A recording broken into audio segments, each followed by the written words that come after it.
Commander Park Woo-jin looked out at the massive space station floating in front of his ship.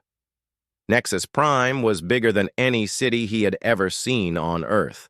Millions of lights sparkled across its surface like stars. This was the center of the Galactic Confederation, home to 47 different alien species. "First time seeing something like this?" asked Lieutenant Colonel Kim Hana, walking up beside him. Woo-jin nodded. "Hard to believe we're really here. 300 years ago, humans thought we were alone in the universe." Dr. Lee Jinwoo joined them at the window. "The cultural briefings only told us so much. We're about to meet beings who have been traveling between stars for thousands of years." "Captain," Yoon Minji's voice came over the ship's speakers. "Docking in 5 minutes, Commander. The aliens are ready to meet us." Woo-jin straightened his uniform. Earth had waited a long time for this moment. When alien ships first appeared in Earth's solar system 2 years ago, they came in peace. They said they wanted to invite humans to join their great confederation of worlds. But first, humans had to prove they could follow galactic law. The docking bay was enormous. Woo-jin and his team walked through corridors that seemed designed for beings much larger than humans. Strange symbols covered the walls, glowing with soft blue light. The air smelled different here, like flowers mixed with metal. Their guide was a tall, thin creature made of what looked like living crystal. Its name was Mediator Orth-Sion, though Woo-jin wasn't sure if that was really how to say it.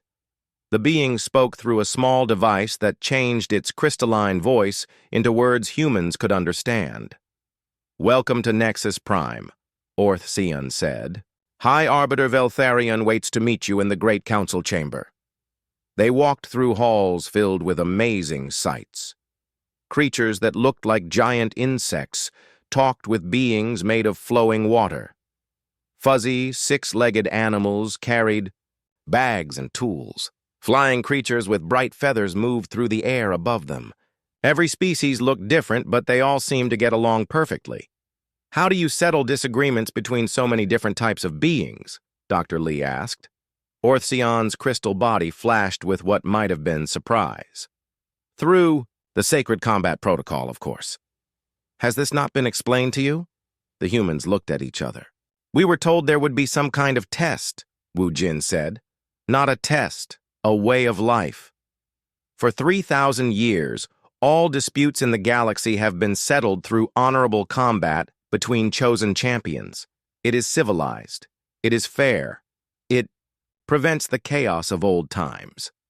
They entered the Great Council Chamber, a huge round room with seats arranged in circles going up toward the ceiling. In the center stood the most impressive alien Woo-jin had ever seen. High Arbiter Veltharion was 12 feet tall and made of dark crystal that seemed to hold tiny stars inside it. When it moved, light danced across its surface. "Humans of Earth." Veltharion's voice was deep and musical. "You come seeking membership in our confederation. This is good. But first you must understand our ways." Around the chamber, representatives from dozens of species watched the humans with curiosity. Some looked friendly. Others seemed suspicious. A few appeared to be taking notes. "We are honored to be here," Woo-jin said, bowing slightly. "We hope to learn from your wisdom and add our own knowledge to your great alliance." "Knowledge is always welcome," said a new voice. A massive insect-like creature stepped forward. It had 4 arms, powerful legs, and eyes that looked like black jewels. "I am War Speaker Grexnall of the Krillian Swarm. I am current champion of sacred combat." Dr. Lee leaned toward Woo-jin and whispered, "That thing could tear a person in half." Veltharion raised one crystal arm for silence. "Let us explain how disputes are resolved in our confederation. When 2 groups disagree about territory, resources, or law, they do not fight wars. Wars are wasteful and destroy everything. Instead, each side chooses a champion. These champions meet in sacred combat. The winner decides the dispute." "But how is the winner chosen?" Kim Hana asked. "Is it random, based on skill?" The aliens looked confused by her question. War Speaker Grexnall made a sound that might have been laughter. It is calculated, of course. We consider the strength of each species, their technology level, their historical combat records, and their current resource allocation. The outcome is determined before the combat begins. Then why fight at all? Yun Minji asked. For honor, Orth Seon explained, as if talking to children. For the beauty of the dance. For the respect between warriors. The combat itself follows ancient forms and traditions. Each move has meaning. Each strike tells a story. Wu Jin tried to understand. So, the fighting is ceremonial? Sacred, Veltharion corrected. Combat lasts exactly 23 minutes. Weapons are chosen from approved lists. The arena is prepared according to strict rules. Both champions know the expected outcome before they begin. It is civilization at its finest. The humans exchanged glances. This was very different from what they had expected. On Earth, fights were about winning. Wars were about survival. The idea of predetermined outcomes seemed strange. What if someone refuses to accept the result? Dr. Lee asked. The aliens made sounds of shock and dismay. Impossible, War Speaker Grexnall said. To refuse sacred combat is to reject civilization itself. No species has done such a thing in 1,000 years. And what about enemies who attack without warning? Who don't want to follow your rules? Kim Hana asked. There are no such enemies, Veltharion said firmly. All intelligent life in the galaxy follows the combat protocol. It is the foundation of peace. Wu Jin felt a cold feeling in his stomach. These aliens had created a perfect system for their perfect galaxy, but what would happen if something imperfect came along? Something that didn't care about honor or ceremony or predetermined outcomes? We would like to see this sacred combat, he said finally. Excellent. War Speaker Grexnall's voice carried excitement. There is a dispute to be settled between my people and the Velthak over mining rights to Crystal Moon 7. The combat will happen in 3 days. You may observe and learn our ways. As they were led to their quarters, Dr. Lee walked close to Wu Jin. Commander, what do you think? I think, Wu Jin said quietly, that these people have forgotten what real fighting looks like. I hope they never have to remember. But even as he said it, Wu Jin couldn't shake the feeling that change was coming to this peaceful galaxy. And when it arrived, all their ceremonies and traditions might not be enough to save them. The next morning, Wu Jin woke to find a message waiting for him.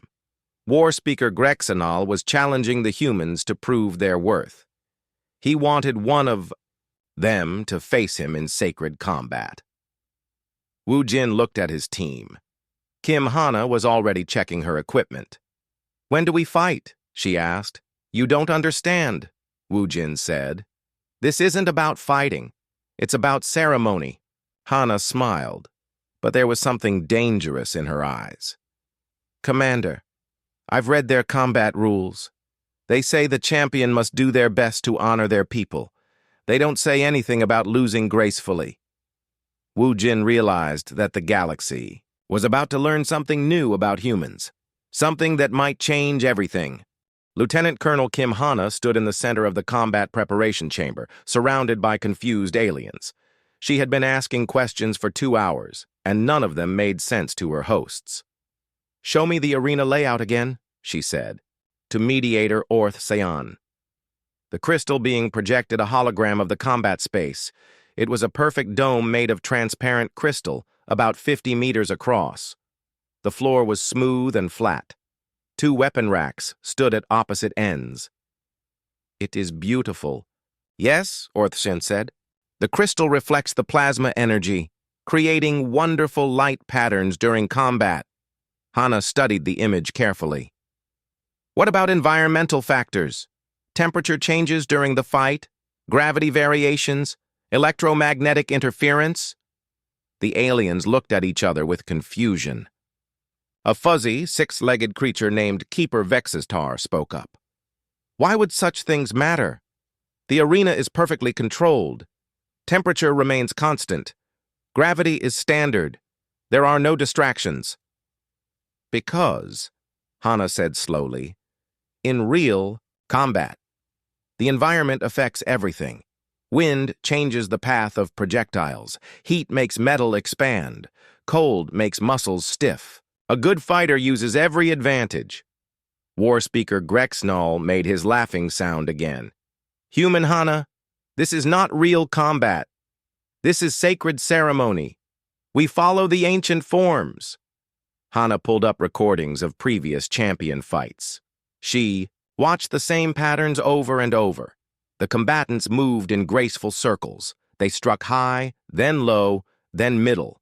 They spun and jumped at specific moments. It looked more like dancing than fighting. These moves, she said, pointing at the screen, they're beautiful, but they leave openings. See here? When Grexnall spins, his left side is exposed for almost 2 seconds. And here, when champion Korthval jumps, he can't change direction until he lands. Dr. Lee Jinwoo, who was watching the session, looked worried. Hana, I think you're missing the point. This isn't about efficiency. It's about tradition. Doctor, with respect, tradition doesn't matter if you're dead. The aliens made sounds of shock. Keeper Vextar's fur stood up straight. Dead champions. Do not die in sacred combat. The weapons are set to non-lethal levels. The worst injury in 300 years was a broken arm. Hana stared at them. You're fighting with weapons that can't actually hurt anyone? Of course, Orthseon said. What would be the point of permanent harm? The combat is symbolic. It represents the struggle, not actual warfare. That evening, Hana sat with her team in their quarters. Captain Yoon Minji was cleaning her sidearm, even though weapons weren't allowed in the diplomatic area. This is insane, Hana said. They've turned war into performance art. Commander Wu Jin nodded grimly. The question is, what do we do about it?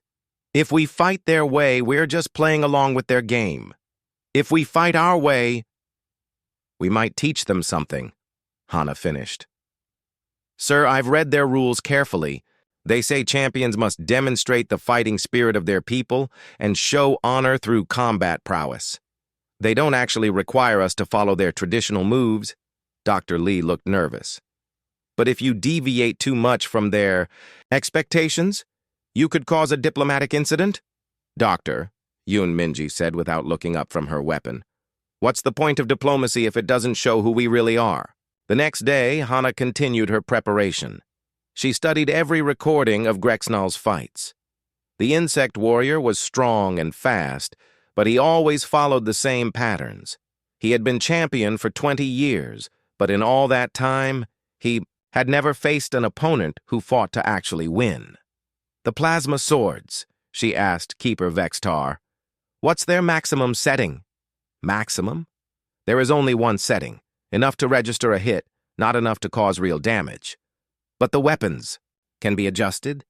Well, yes, but the rules specify the minimum setting, Hana said, checking her copy of the combat regulations. They don't mention a maximum. That afternoon, she requested a private meeting with High Arbiter Veltharion. The massive crystal being received her in a smaller chamber filled with floating holographic displays. You have questions about tomorrow's combat? Veltharion asked. I want to understand the purpose, Hana said. You settle disputes through these fights. But if the outcome is predetermined, what's the real point? Veltharion's crystal body pulsed with soft light. The point is civilization itself, human Hana. Before the combat protocol, species fought terrible wars. Entire worlds burned. Billions died over small disputes. We learned that the appearance of strength matters more than actual strength. 2 champions can represent the honor of billions without anyone having to die. But what if someone doesn't care about honor? What if they just want to win? Then they are not civilized, Veltharion said simply. And civilized beings do not associate with savages. The day of combat arrived. The arena was packed with thousands of aliens.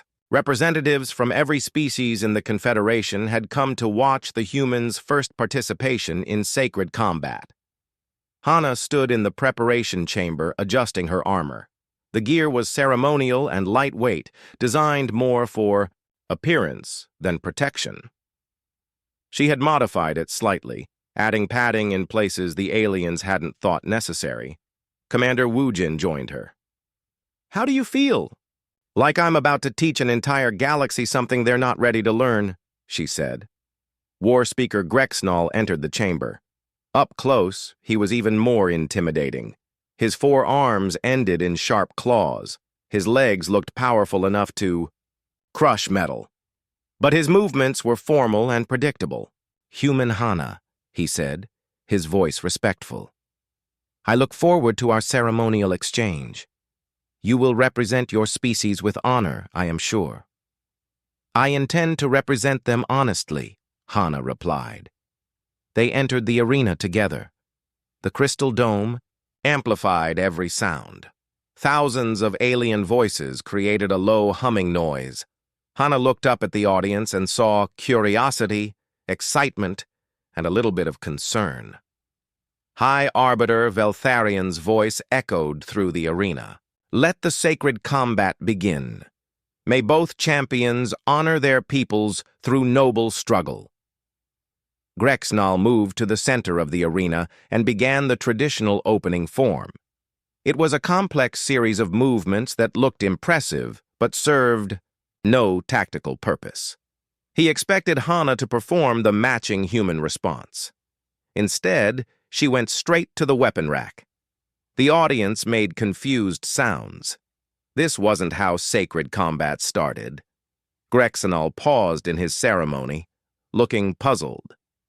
Hana picked up her plasma sword and tested its weight. She had spent the morning figuring out how to adjust its settings. It was now set just below the level that would cause permanent damage, but well above ceremonial strength. "Human Hana," Grexnall called out. "You must complete the opening ritual." "The rules don't require it," Hana said loudly enough for everyone to hear. "They require me to fight with honor. In human culture, honor means giving your best effort." She moved into a combat stance that no alien had ever seen before. It was low, balanced, and efficient. Every part of her body was positioned to move quickly in any direction. Grexnall looked uncertain for the first time in decades, but he was still confident. He had never lost a fight. He retrieved his own weapon and moved into the traditional first attack position. What happened next shocked every being in the arena. When Grexnall began his ceremonial charge, Hana didn't respond with the expected defensive pattern. Instead, she moved sideways and struck at his legs. When he spun into the traditional second form, she ducked under his blade and hit him in the side. When he jumped into the aerial attack sequence, she simply stepped aside and let him land hard on the crystal floor. In less than 4 minutes, War Speaker Grexnall was on his back, with Hana's plasma sword pointed at his throat. The arena was completely silent. 3 months after Lieutenant Colonel Kim Hana's shocking victory, the galaxy was still arguing about what had happened. Some species called it cheating. Others called it revolutionary, but all of them were confused. Commander Park Woo-jin stood in the communications center of Nexus Prime, watching the long-range scanner displays with growing worry. Something was moving toward the galaxy from the empty space beyond the rim. Something big. "The signals are definitely artificial," Dr. Lee, Jinwoo said, studying the data. "Multiple ships, maybe hundreds of them. But they're not using any communication methods we recognize."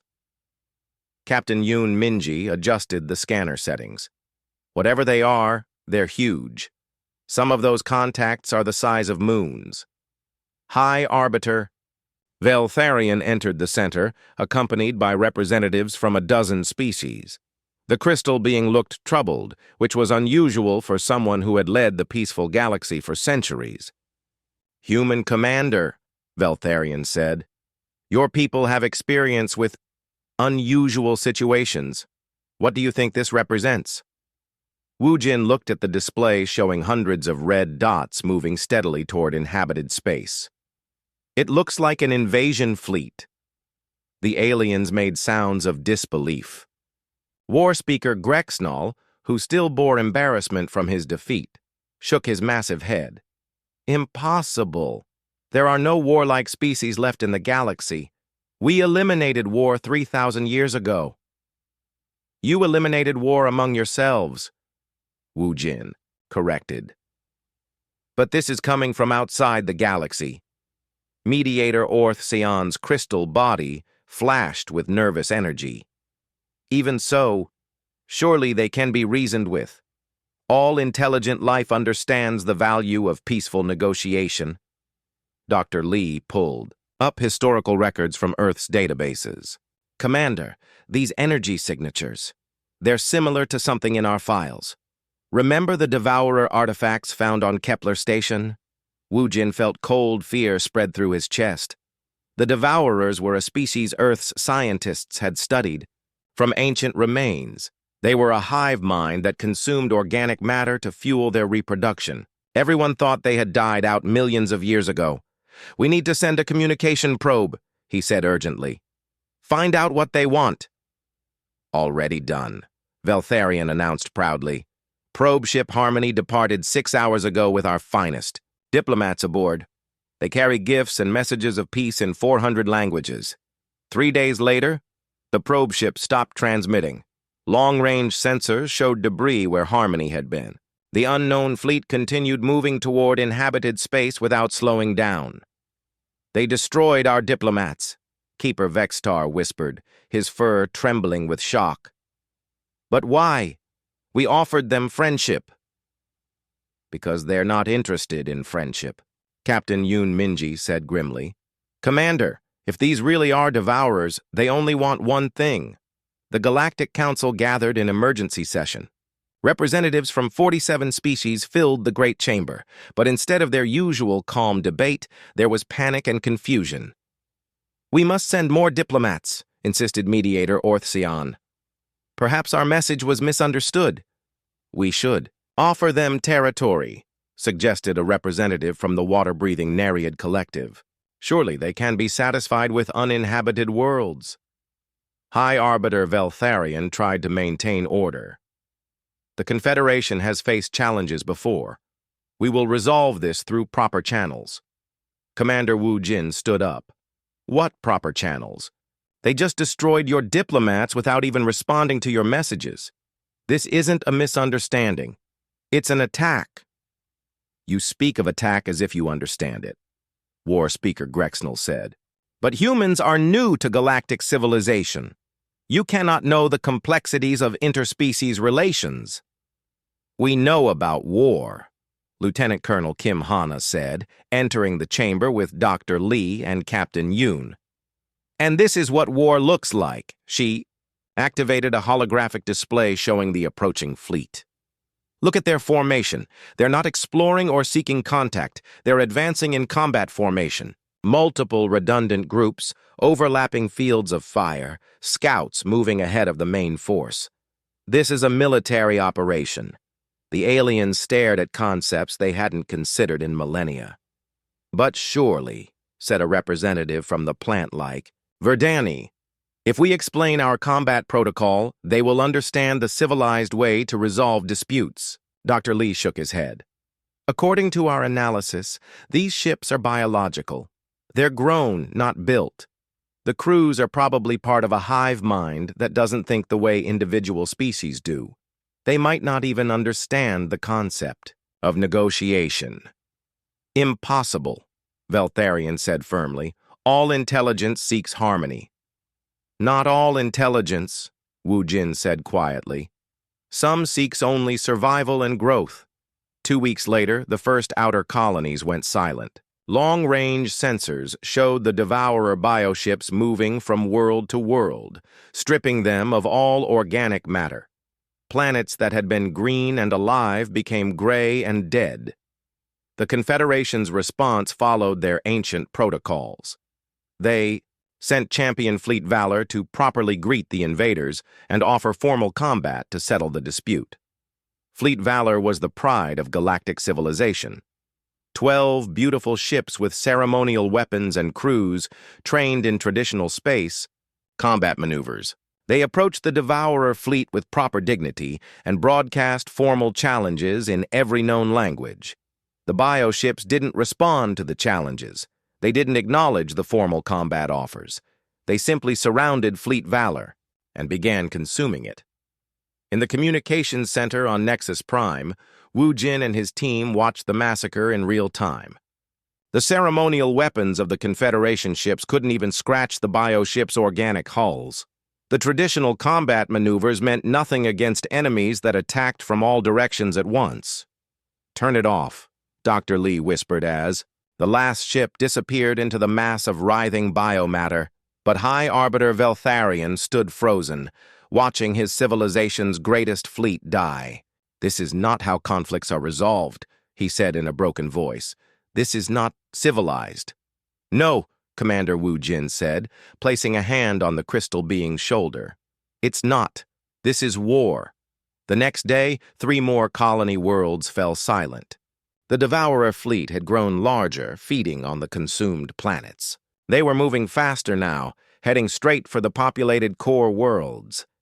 In the emergency council session that followed, the galaxy faced its first real crisis in 3,000 years. Species that had never known fear were learning what terror felt like. "What do we do?" asked Mediator Orthsion. "Our fleets are designed for ceremony, not destruction. Our weapons are meant to disable, not kill. Our warriors train for honor, not victory. You learn to fight," Kim Hana said simply. "Or you die." The chamber erupted in shocked voices. The very concept of learning warfare went against everything. The Confederation represented. "There must be another way," War Speaker Grexnall insisted. "Some form of communication, some offering we can make." Captain Yoon Minji pulled up tactical displays. "The bioships are stripping planets of all organic matter. They're not taking prisoners or slaves. They're not interested in territory or resources. They're consuming everything that lives and using it to make more bioships." "Then what do they want?" cried Keeper Vextar. "Everything," Wu Jin said. "They want to eat the galaxy." High Arbiter Veltharion looked at the human commander with something like desperation. "Your species has experience with this kind of conflict. What would you do?" Wu Jin looked around the chamber at 47 species that had forgotten how to fight. "I would call for help from people who remember what war is. But we are all here," Orthsion said in confusion. "This is the entire Confederation." "No," Wu Jin said, reaching for his communication device. "This is the entire galaxy you know about.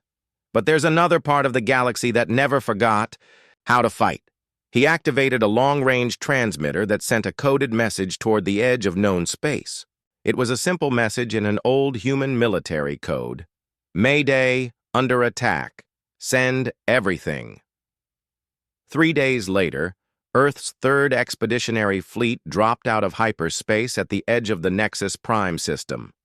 200 ships built for war, carrying crews who had never forgotten that sometimes peace must be won through strength.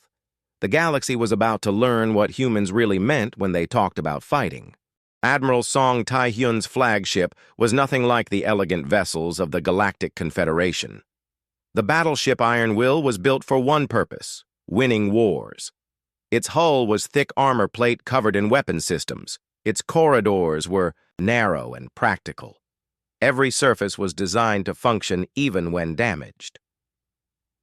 Commander Wu Jin stood on the bridge, watching as the human fleet took defensive positions around Nexus Prime. It felt strange to see real warships after months among the ceremonial fleets of the aliens. "Status report, Commander," Admiral Song said without looking away from the tactical displays. "The Devourer fleet is 3 days out," Wu Jin replied. "They've consumed 17 worlds so far. The bioships are growing larger with each planet. They strip. And the local forces?" Wu Jin glanced at the Confederation ships trying to form up alongside the human fleet. They looked like toys next to the human warships. Brave but unprepared, sir. They've spent 3,000 years treating war like performance art. Admiral Song finally turned to face him. She was a small woman with graying hair and scars on her hands from years of military service. Then we teach them what real fighting looks like. The first joint strategy meeting was held in the Iron Will's war room. Admiral Song was joined by her senior officers, General Choi Kyung-hee, Colonel Nam Seung-ho, and Major Han Eun-ji.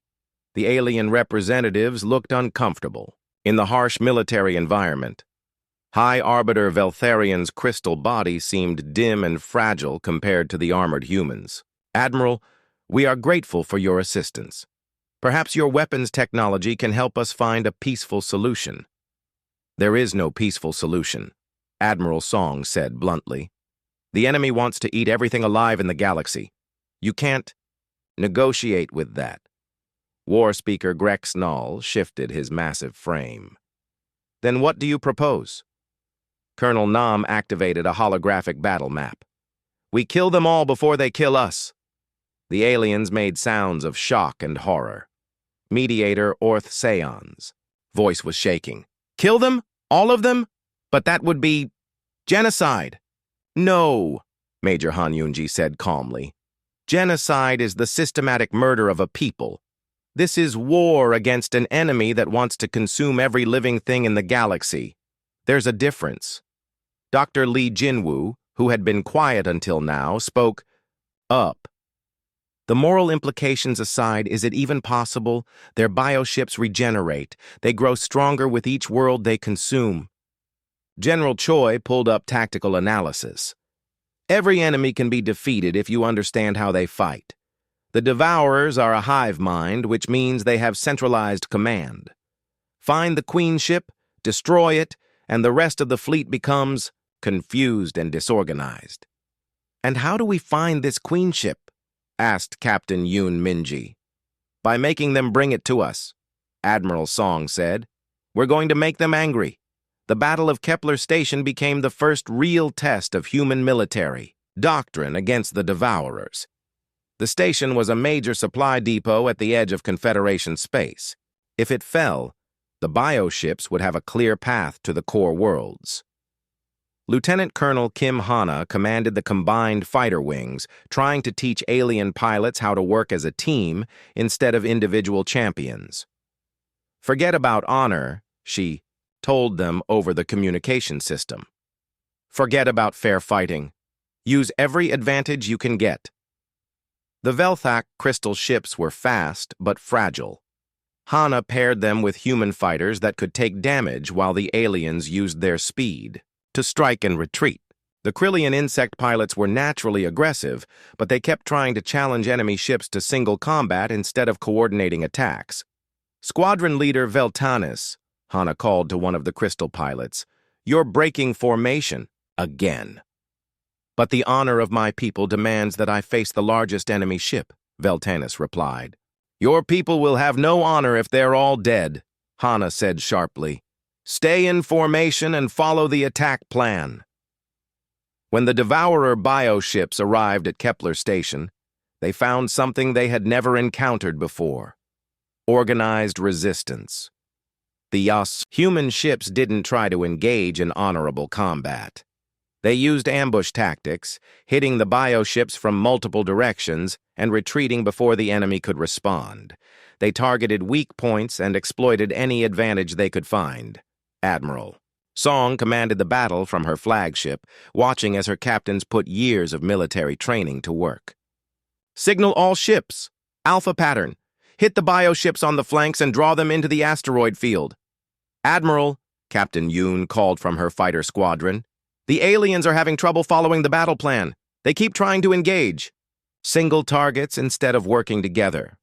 Major Han, Admiral Song said to her intelligence officer, link up with their squadron leaders. Explain the concept of combined arms tactics.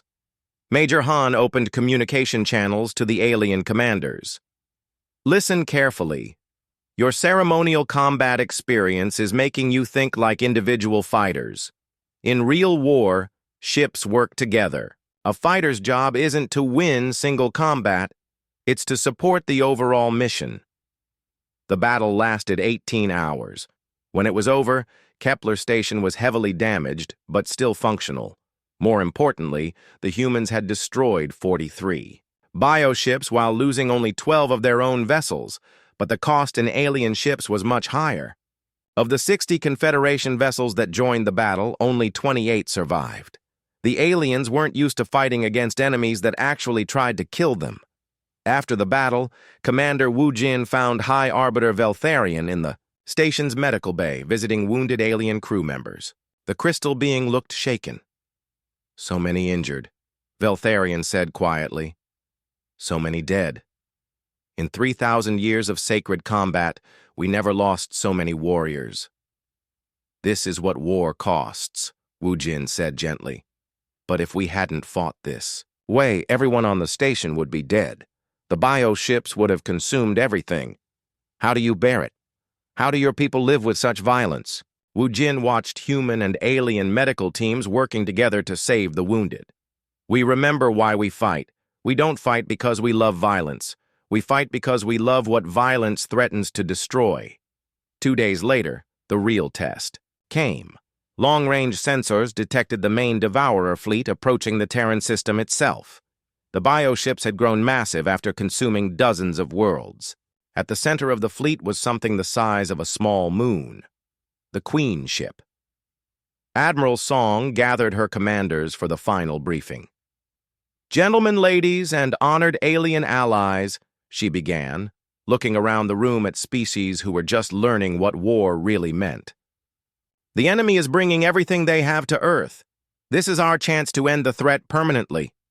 General Choi activated the battle plan. "The operation is simple in concept, difficult in execution. We need to break through their escort, fleet, and get close enough to the Queen ship to destroy it with nuclear weapons." The aliens looked horrified. "Nuclear weapons?" gasped Keeper Vextar. "Such terrible weapons are forbidden by every civilized species." "They're forbidden in civilized warfare," Colonel Nam said. "This isn't civilized warfare. This is survival." War Speaker Grexnall, who had learned much about human military thinking, asked the important question, "What are the expected casualties?" Admiral Song looked directly at him. 40% of our fleet, maybe more.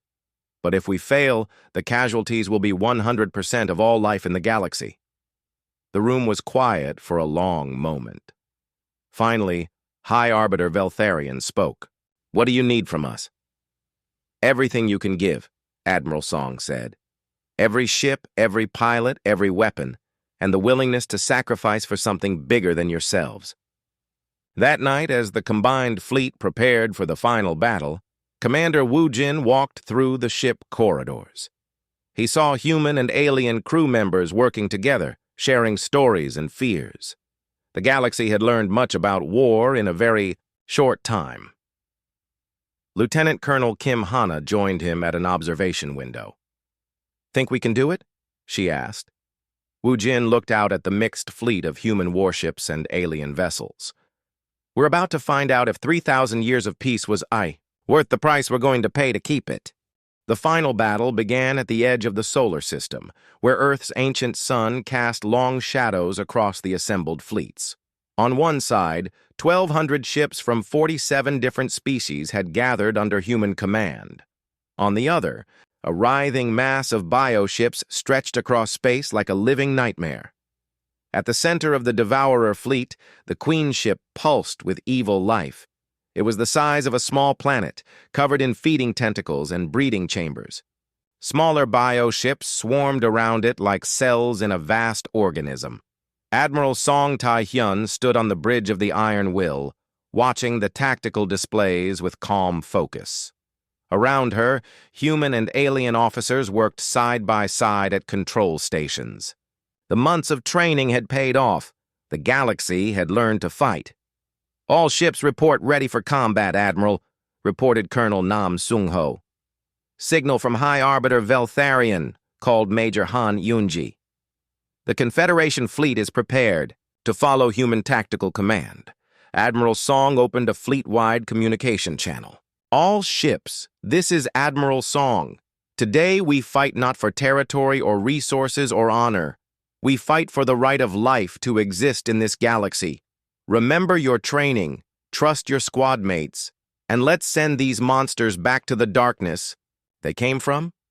The battle plan was complex but necessary. The bioships were too numerous to fight directly. Instead, the combined fleet would execute a series of coordinated strikes designed to punch through the Devourer defenses and reach the Queen ship. Phase 1 begins now, Admiral Song announced. All fighters launch. Lieutenant Colonel Kim Hana led the first wave of attack craft. Human fighters flew alongside alien ships that had been modified for real combat. The ceremonial weapons were gone, replaced with actual military hardware. Remember, Hana told her pilots, we're not trying to win individual fights. We're clearing a path for the main assault. Hit them hard and fast, then get out of the way. The first contact was brutal. Bioships twice the size of human destroyers launched living projectiles that sought out targets like hungry animals. Alien pilots who had spent months learning human tactics found themselves in the deadliest combat of their lives. Blue Squadron, break formation, Hana called, as a massive bioship extended feeding tentacles toward a group of Velthak crystal fighters. Use your speed, don't let them catch you. Squadron leader Veltanis, who had learned much about teamwork since Kepler Station, coordinated his crystal ships with human bombers. Together, they destroyed the bioship's main feeding organs, causing it to retreat deeper into the enemy formation. But the cost was high. For every bioship damaged, the combined fleet lost 3 or 4 smaller craft. The aliens were learning that real war meant watching friends die. Phase 2, Admiral Song announced. Battleship groups advance. The heavy ships moved forward. In formation, their massive guns targeting the larger bioships protecting the Queen ship. Human battleships like Iron Will fired nuclear-tipped missiles while alien vessels contributed their own weapons to the coordinated barrage. General Choi Kyung-hee commanded the ground assault forces from her transport ship. If we can't destroy the Queen ship from outside, we'll have to board it and plant charges from within. The idea of boarding an enemy ship was foreign to most aliens, but war speaker Grexnull and his Krillian warriors had embraced the concept. My people volunteer for the assault, he announced. We have learned that sometimes honor means dying for others. As the battle raged, Commander Wu Jin found himself commanding a mixed destroyer group trying to protect the assault transports. His ship, the Soul, had been damaged in 3 different places, but his crew kept fighting. Sir, reported Captain Yoon Minji from the communication station, we're losing ships faster than projected. Admiral Song is asking if we can hold the line for another hour. Wu Jin looked at his tactical display. The battle was turning into a grinding fight of attrition. The bioships were strong, but they weren't as coordinated as human forces. The Queen ship seemed to be having trouble controlling so many units at once. Signal the fleet, he said. Concentrate fire on the Queen ship's communication organs.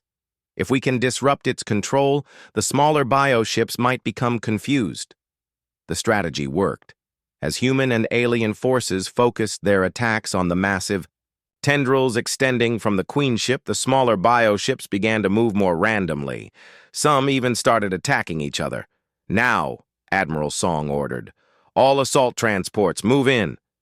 General Choi led the boarding parties herself, accompanied by alien warriors who had volunteered for the most dangerous mission. They flew their transports directly into the Queen ship's organic hull, cutting through living tissue to reach the creature's vital organs. Inside the Queen ship, the boarding teams found a nightmare world of living corridors and breathing walls. But they had a mission: plant nuclear charges at the creature's heart and escape before detonation. This way, General Choi called, following Major Han's tactical readings toward the Queen ship's central nervous system. Behind her, human marines and alien warriors fought side by side against organic defenses that tried to stop them. War speaker Grexnall used his forearms to tear through biological barriers, while Keeper Vextar's small size let him crawl through. Space is too narrow for larger beings. The months of training together had turned them into an effective team. But the Queen ship was fighting back.